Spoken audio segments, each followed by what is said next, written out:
Good morning mga idol. Ito naman galing sa RB 4011 yan.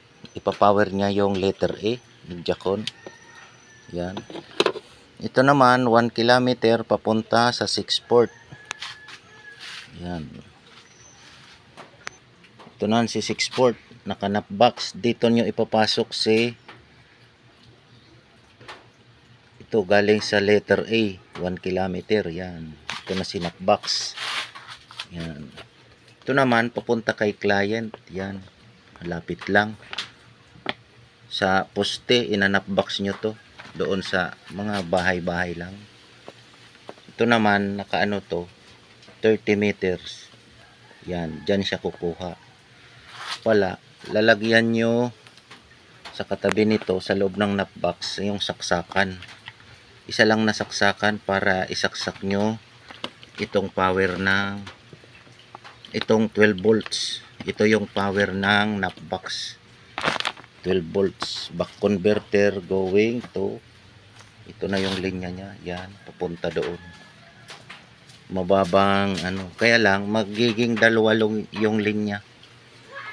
Yung wire, ganitong wire yung ginagamit ko, pure copper. Ito yung wire niya. Yan. Ito, maliit lang. 12 volts lang naman isasaksak dito. Isang saksakan lang ito. Punta doon sa back converter. 12 volts to 5 volts. So, punta na dyan. Yan. Inanap box nyo to.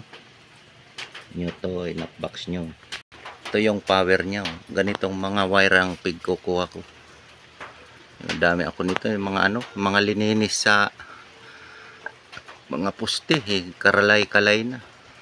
30 meters lang to mga idol. Punta doon sa bahay ni client. Yan. Ito naman yung router ni client. Yan. Ito galing doon sa nap box. 30 meters yan.